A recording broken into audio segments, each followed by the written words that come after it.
Se 2024 já tá bom, torcedor, imagina 2025. É exatamente dessa forma que hoje a diretoria de Pedrinho trabalha, pensando na próxima temporada. E para isso, algumas situações hoje desse atual elenco já vêm sendo resolvidas. É fazer a manutenção de jogadores importantes e olhar para o ano que vem e buscar grandes contratações. A gente vai falar sobre isso aqui com vocês nesse Fala Gigante, já trazer aí algumas novidades importantes visando essa próxima temporada do nosso Cruz Maltino. O Vasco já começa a se movimentar nos bastidores olhando para o ano que vem, até porque já estaremos em outubro, mês 10, e o ano já está acabando, meu amigo. E o futebol é assim, fecha ano, o outro já se inicia. A gente vai falar muito sobre isso, até porque em dezembro já começam as movimentações de mercado da bola. Vamos trazer algumas novidades também sobre o que rolou hoje no CT Moacir Barbosa, o elenco do Vasco da Gama que teve treino nessa manhã de quarta-feira dentro do nosso CT, visando a partida desse próximo domingo contra a equipe do Cruzeiro. Porém, é claro, antes de começar aqui o vídeo, antes de deixar todos vocês aí muito bem informados sobre o nosso Cruz Maltino, como sempre faço aqui no canal, quero dar as boas-vindas a todos vocês que estão chegando aqui pela primeira vez. Para quem ainda não me conhece, muito prazer, eu sou o Lucas e você está no canal do Gigante Vasco, o canal do torcedor vascaíno. E é claro, né, Vascão, você que está aí do outro lado e ainda não é um inscrito do nosso canal, vem agora mesmo aqui embaixo, onde tem essa palavrinha inscreva-se, aperte nela e já faça aí parte da nossa família. Quero agradecer a todos que nos ajudaram aí no Acorda Vascão de hoje, né? Um Acorda Vascão bem interessante, bem legal, cheio de novidades a vocês que estão aí do outro lado. E a gente também vai chegar com tudo nesse Fala Gigante, da mesma forma que vocês nos ajudaram, deixando seu like, você aí que está aqui diariamente se inscreveu, enfim, né? A gente também pede essa ajuda agora nesse Fala Gigante. Você que curte o nosso conteúdo, volta a repetir, vem agora aqui embaixo e já se inscreva no nosso canal, ajudem o nosso crescimento, faça parte cada vez mais da nossa família. E você aí, meu amigo, eu peço o seguinte, né? A gente ficou recentemente sem postar alguns vídeos, e o YouTube ele funciona da seguinte forma: quanto mais vídeo você bota, mais visualização você tem. Como a gente ficou parado, o YouTube não está notificando os nossos vídeos. Então você que curte o nosso conteúdo, você que gosta da forma com que nós informamos a você, por favor, de verdade, papo de amigo, papo de vascaíno, não sai desse vídeo sem deixar o seu like aqui embaixo. O like é esse joinha, esse botãozinho que tem esse joinha aqui embaixo do vídeo, vai ajudar muito aí a divulgação do nosso canal. Então, ajudem aí o nosso crescimento, faça com que cada vez mais pessoas possam ter acesso aí ao nosso trabalho. E você, é claro, que está chegando aqui pela primeira vez, assista o vídeo tranquilamente e lá no final, caso você curta, se inscreva. E outro recado rápido, aqui no primeiro link do comentário fixado, teremos o nosso grupo de WhatsApp e temos também o nosso Instagram. Faça parte tanto do nosso grupo de WhatsApp quanto também da nossa família lá no Instagram. Show? Vambora então, né, meu amigo torcedor vascaíno? Vambora então falar de Vasco. E antes da gente entrar nesse assunto sobre preparação para a partida contra a equipe do Cruzeiro, falar sobre a situação envolvendo aí a próxima temporada, quero falar rapidamente sobre o que aconteceu hoje. Hoje o Mônaco, clube francês, ele lançou um uniforme em homenagem ao centenário do clube francês, ao centenário, no caso do próprio Mônaco. O Mônaco é um clube patrocinado pela Capa. E no centenário, o Mônaco ele lançou um uniforme em homenagem ao primeiro uniforme da história do Mônaco. E curiosamente, olha aí como ficou esse uniforme. Tá dando uma olhada, né? Qualquer semelhança não é mera coincidência, meu amigo. A Capa fez um uniforme praticamente idêntico ao que foi feito para o Vasco da Gama nessa temporada passada. O uniforme é em homenagem, né, aos camisas negras. Dessa vez o Mônaco está vestindo aí esse uniforme também muito bonito, muito parecido, também desenvolvido pela mesma fornecedora de material esportivo. Acho que são poucos aí os detalhes, né, que são diferentes em comparação ao uniforme do Vasco. Eu vi pelo menos a manga, né? A manga ela tem o detalhe preto, o detalhe da manga do Vasco ele é branco, e acho que só essa diferença mesmo. Se você viu mais alguma, deixa aí a sua opinião nos comentários. Eu acho que também o meião, né? O meião do Vasco, salvo engano, ele não era assim. Era um meião um pouquinho diferente, mas também ficou muito bonito esse uniforme que a gente Acho muito lindo, né? Foi considerado aí, pelo menos, do Vasco da Gama, nesse ano de 2023, um dos uniformes mais bonitos do ano. Se não o mais bonito do ano, a capa sempre dando show quando se trata de Vasco da Gama. Mas vamos pular de assunto, porque hoje, como a gente informou a vocês, tivemos aí mais uma sessão de treinos, né, lá no CT Moacir Barbosa. O Cruz Maltino foi a campo novamente visando essa partida do próximo domingo contra a equipe do Cruzeiro. O Vasco terá um jogo duro, um jogo difícil, um jogo complicado contra uma grande equipe que estará, inclusive, fazendo a estreia sob o comando do Cruzeiro, Fernando Diniz. Um técnico que é o atual campeão da Libertadores, foi contratado como novo técnico cruzeirense e nesse momento fará a sua estreia contra a equipe do Vasco da Gama. O Vasco, ele foca completamente nessa partida, é um jogo importante aí, né, para o Vasco da Gama.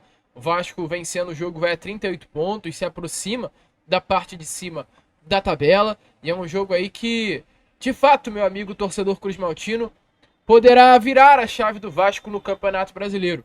Mas é um jogo em que Rafael Paiva terá que quebrar a cabeça para montar os seus titulares. Até porque o Vasco vem de duas atuações contra a equipe do Palmeiras e contra a equipe do Flamengo, até certo ponto muito contestadas. Não pelo desempenho em si, porém principalmente pelo primeiro tempo das partidas. Eu acho que o segundo tempo, tanto o jogo contra a equipe do Palmeiras quanto também o jogo contra a equipe do Flamengo, foram dois segundo tempos muito bons, principalmente contra o Palmeiras, né? Um segundo tempo em que o Vasco ele consegue ser superior aí ao Clube Paulista. Porém, o primeiro tempo, principalmente também contra o Palmeiras, foi um primeiro tempo muito ruim. E, infelizmente, a gente pode colocar sim esse primeiro tempo na conta até mesmo, né, dos nossos pontas.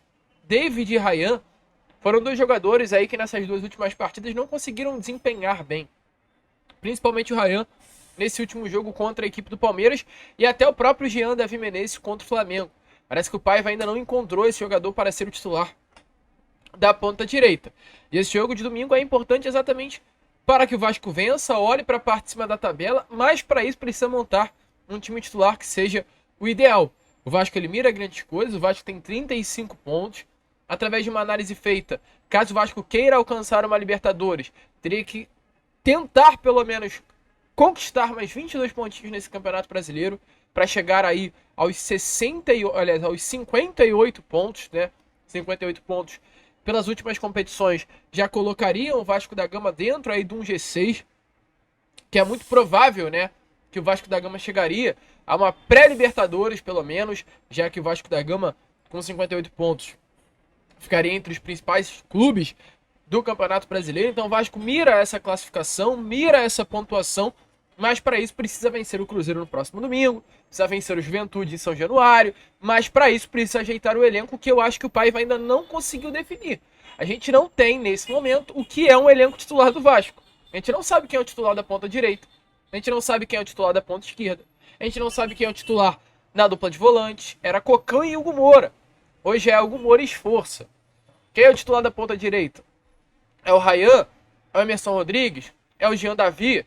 São dúvidas que surgem e o Paiva ainda não conseguiu definir isso. Outra dúvida, por exemplo, é a questão do nosso sistema defensivo.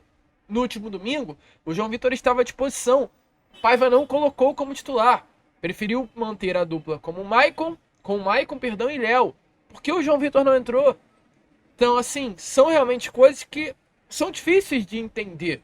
Se a gente vê, é completamente surreal o aproveitamento do Vasco. Dentre esses três zagueiros jogando, é outra coisa. O João Vitor ele atua com o Vasco da Gama em 12 jogos. Nos 12 jogos que o João Vitor atuou, o Vasco tem 7 vitórias, 2 empates e apenas 3 derrotas. O aproveitamento do Vasco com o João Vitor na zaga é de 64%. Enquanto isso, com o Maicon o aproveitamento é de 49%, e com o Léo como titular o aproveitamento é de 46%. Então, assim, nitidamente o Vasco é uma equipe que joga melhor defensivamente com o João Vitor. E domingo o João Vitor não jogou, não sei porquê. Difícil entender também algumas coisas do senhor Rafael Paiva. Mas foi por uma opção dele. E eu espero sinceramente que nesse próximo domingo contra o Cruzeiro a escolha seja outra. Que ele opte por colocar o João Vitor, que ele opte por colocar o Emerson Rodrigues, que ele opte por colocar o Maxime Domingues, que ele mude.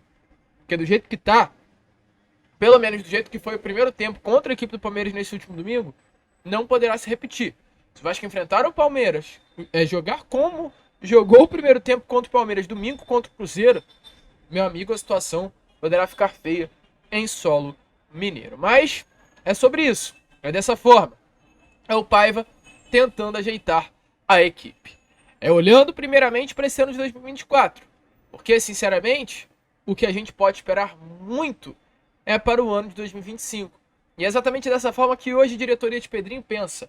Pensa na próxima temporada. É fazer a manutenção desse ano de peças que esse ano são consideradas importantes para esse elenco do Vasco da Gama, para que 2025 seja um ano, em que o Vasco consiga colher os frutos. Essa é a palavra. Colher os frutos no ano que vem. E por que eu digo isso a vocês? Não à toa, internamente, a gente já vê o Vasco avançando na negociação pela renovação contratual de Verratti. Verratti tem um contrato que vai apenas até o final do ano que vem. E o Vasco já busca a renovação do jogador. O Vasco hoje negocia a renovação também do goleiro Léo Jardim, que igualmente ao Verratti tem um contrato até o final do ano que vem. O Vasco quer renovar o contrato do goleiro. Além disso, também o Vasco busca renovar outros jogadores, busca resolver pendências financeiras com outros atletas. O Vasco quer chegar limpo para a próxima temporada. O Vasco foca no ano de 2025 como um grande ano do Vasco da Gama.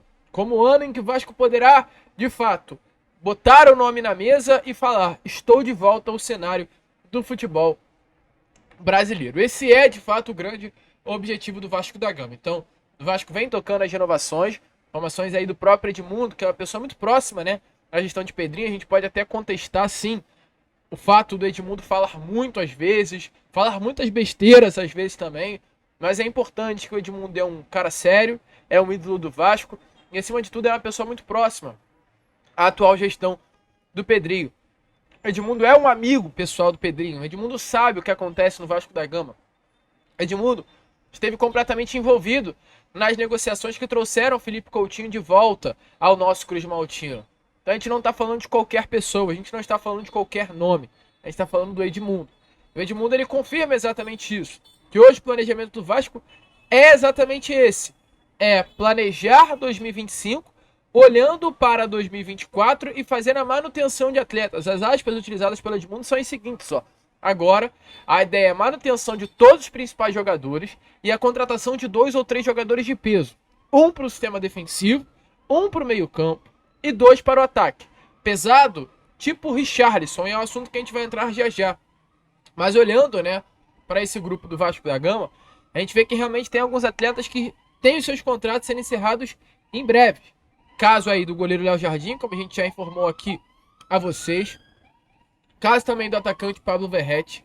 Caso do Dimitri Payet, que tem um contrato até agosto do ano que vem. E cabe agora a diretoria de Pedrinho querer renovar ou não, o contrato do jogador. Caso do Ryan, que também tem um contrato curto até o final do ano que vem. O jogador deverá ser vendido, inclusive nessa próxima janela de transferências.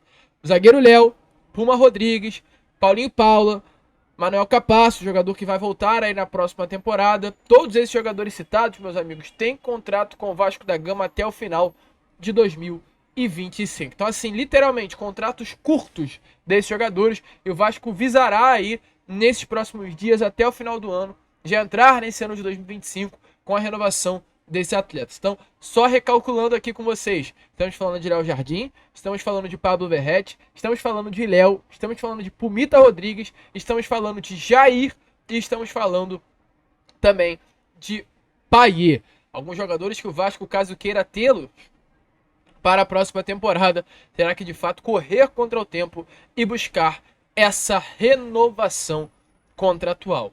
Após resolver as renovações contratuais, aí sim, ir ao mercado. E o Vasco vai com tudo ao mercado. Não é boato, não é loucura, é assim. Eu acho que, da mesma forma que no ano passado, a gente, quando fecha o ano, olha para 2024, a gente em 2023 olha para 2024 e fala: caramba, a gente tem uma base e a gente pode contratar alguns jogadores pontuais para ter um elenco forte. Acho que esse era o pensamento do torcedor. Qual é o grande porém se a gente comparar 23 com 24? O Vasco fecha o ano de 2023 tendo, dentro do elenco titular, jogadores que poderiam oscilar para a temporada de 2024 e 2 jogadores que eram peças fundamentais para o elenco que infelizmente eram jovens da base e que nitidamente poderiam vir a ser vendidos. O Vasco fecha, né, o ano aí de 2023 com Gabriel Peck como titular, Marlon Gomes como titular, jogadores que foram vendidos e que nitidamente, meu amigo, poderiam não ficar e não ficaram para essa temporada. E o Vasco vai fechar o seu 2024 sem nenhum jogador da base como peça assim, que não podemos perder. Ryan não é essa peça, o Leandrinho não é essa peça, o JP não é essa peça. Então, assim, se for vendido, ok. Não vai fazer falta, com todo respeito, diferente do que era o Peck e do que era o Marlon Gomes, que eram parte de uma estrutura do elenco do Vasco da Gama. Então o Vasco ele vai entrar em 2025 sem essa preocupação de perder jogadores por venda, o que é muito importante. E além de tudo, eu acho que o Vasco ele vai entrar no seu 2025 sem jogadores no elenco que podem cair de rendimento. A gente tem jogadores até, como o Maicon. O Maicon ele vai envelhecer. A probabilidade do Maicon cair de rendimento é real. Assim como no ano passado, fechamos o ano com o Medel jogando muita bola, e ele entra no 2024 caindo de rendimento por conta da idade. Hoje no Boca ele não está conseguindo jogar. Isso é normal, meu amigo. O jogador de futebol ele tem um gráfico de desempenho. A idade vai avançando, esse gráfico de desempenho ele vai caindo. E o Vasco não tem para a próxima temporada jogadores assim. O Verratti pode ser um caso, mas não à toa o Vasco já se prepara para trazer um atacante de peso, para que supra qualquer queda de desempenho, de rendimento do nosso atacante argentino. Mas se a gente olha para o nosso elenco, a gente tem jogadores de qualidade. O Vasco, ele vai entrar no seu 2025, cara, muito forte. O Vasco, ele vai ter, vou citar os jogadores, Verratti, o Vasco, ele vai ter Adson, aliás, vou até abrir aqui o elenco do Vasco da Gama pra gente comentar isso com vocês. O Vasco da Gama, ele vai entrar, né, no seu 2025 com Pablo Verratti no ataque, com Adson no ataque.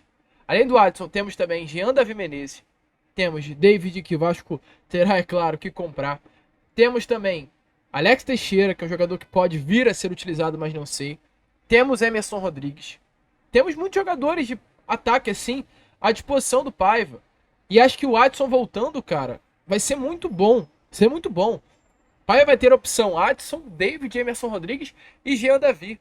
4 bons nomes. Teremos no meio campo, cara, Paulinho Paula, Maxime Domingues, Jair, Souza, Coutinho, Payet. Olha quanta opção. Sforza, Hugo Moura. Muita opção.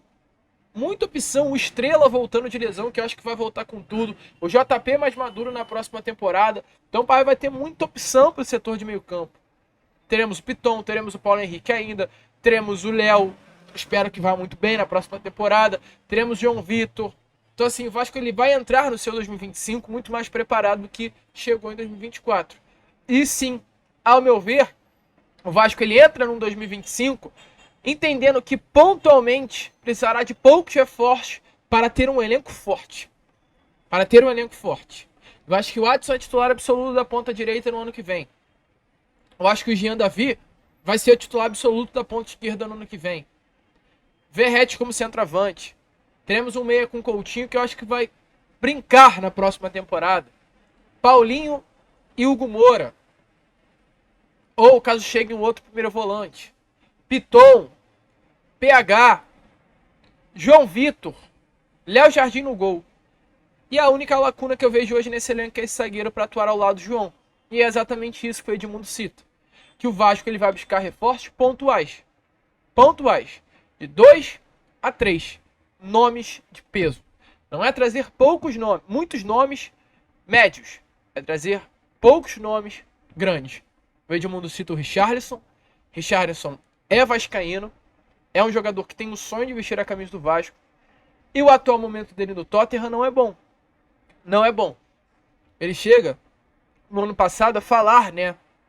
Quando surgiu, no ano passado não, na janela passada agora, quando surgiram os boatos sobre a possibilidade de um retorno ao futebol brasileiro, o Richarlison ele fala, né, sobre isso, sobre o fato que não estaria insatisfeito no Tottenham, disse que tudo que acabou sendo na imprensa não era muita verdade sobre sair da Inglaterra, mas a realidade é, Richarlison é um jogador de Copa do Mundo, tem Copa do Mundo no currículo, é um jogador que almeja a seleção brasileira, mas é impossível você almejar a seleção brasileira se você não joga. E o Richarlison hoje no Tottenham, ele não joga. O último jogo do Richarlison foi lá no dia 24 de agosto, mais de um mês. E hoje, todo jogador brasileiro entendeu que se não estiver indo para a seleção, basta voltar ao Brasil, se destacar aqui, que vai conseguir ter o seu espaço. A gente está falando de Lucas Moura, que fez isso e está na seleção brasileira com o Dorival. A gente está falando de Luiz Henrique, foi para a Europa, estava se destacando no Real Betis, porém mesmo com destaque lá, não conseguiu ter o seu espaço na seleção, bastou vir para o Brasil, jogar no Botafogo, conseguiu ter o seu espaço. Então hoje, todo atleta que já passou pela seleção brasileira sabe muito bem que se perder o espaço, volta para o Brasil, se destaca aqui, que vai ganhar espaço novamente. O Richarlison sabe disso. A probabilidade é sim legal, é possível, é viável de ele voltar para o Brasil e vestir a camisa do Vasco da Gama. E sobre o zagueiro, o nome que interessa é o Rafael Tolói. Rafael Tolói vem sendo um atleta que não está sendo muito utilizado, era o capitão do Atalanta, foi o nome que fechou a temporada passada como o principal atleta do sistema defensivo do Atalanta, mas nesse ano ele não está sendo utilizado. Tem um contrato com o Atalanta até o meio do ano que vem. O Vasco avançou na proposta, uma proposta que o Rafael Tolói gostou muito, porém foi um pedido do técnico do Atalanta a permanência do Rafael Tolói, e ele decidiu aceitar o pedido do treinador e ficou por lá. Mas mesmo diante desse pedido, realmente o Rafael Tolói não vem sendo utilizado. Um jogo apenas ele tem na temporada, numa goleada que o Atalanta sofreu para o Internazionale de Milão pelo placar de 4-0.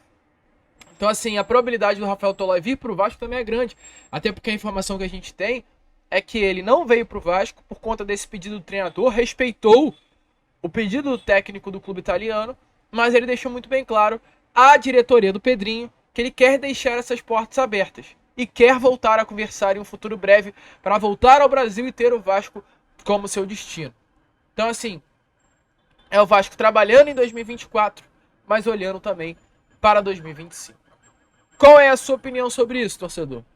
Deixa claro aí nos comentários. Um Vasco que vem já se manifestando, se movimentando, olhando para o ano que vem. A gente fica por aqui. Esse foi o nosso Fala Gigante, apenas o segundo vídeo dessa quarta. Já, é claro, estaremos de volta com o nosso Boa Noite Gigante, contando muito com a presença de todos vocês. Se inscrevam, corre lá no nosso grupo do WhatsApp, que está aqui, ó, no link dos comentários. Também corra lá no nosso Instagram, contamos muito com a sua participação nessa outra rede. E como a gente sempre faz aqui no canal, se inscrevam, compartilhem e saudações vascaínas.